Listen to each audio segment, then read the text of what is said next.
Brilliance Audio presents Dark Rivers of the Heart by Dean Koontz, performed by Scott Merriman.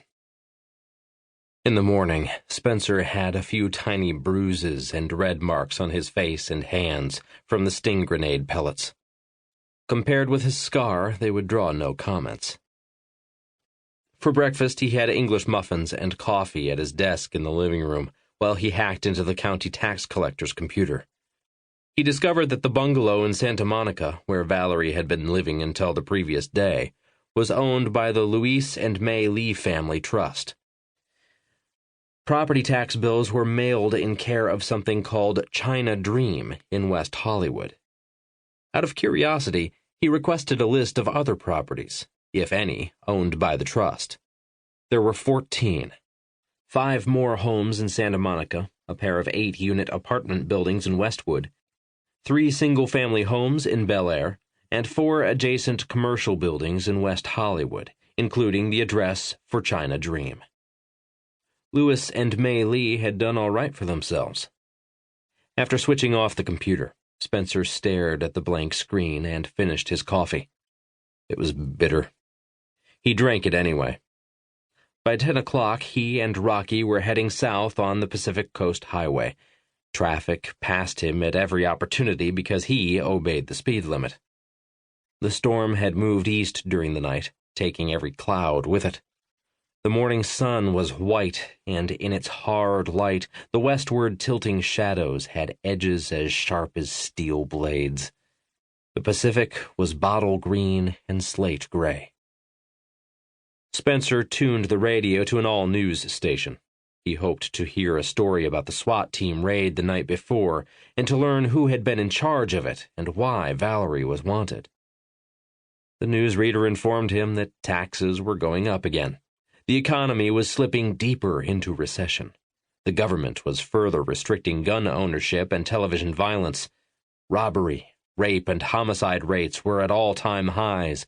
The Chinese were accusing us of possessing orbiting laser death rays, and we were accusing them of the same. Some people believed that the world would end in fire. Others said ice. Both were testifying before Congress on behalf of competing legislative agendas designed to save the world. When he found himself listening to a story about a dog show that was being picketed by protesters who were demanding an end to selective breeding and to the exploitation of animal beauty in an exhibitionist performance no less repugnant than the degrading of young women in topless bars, Spencer knew that there would be no report of the incident at the bungalow in Santa Monica. Surely a SWAT team operation would rate higher on any reporter's agenda than unseemingly displays of canine comeliness. Either the media had found nothing newsworthy in an assault on a private home by cops with machine guns, or the agency conducting the operation had done a first-rate job of misdirecting the press.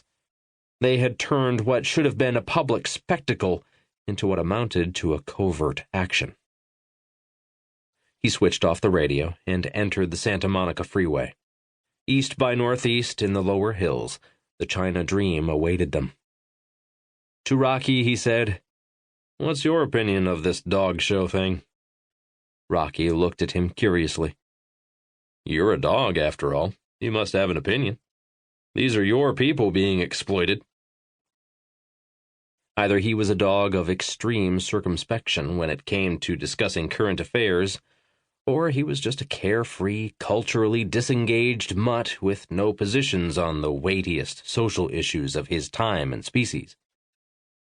"I would hate to think," Spencer said, "that you are a dropout, resigned to the status of a lumpen mammal, unconcerned about being exploited, all fur and no fury." Rocky peered forward at the highway again.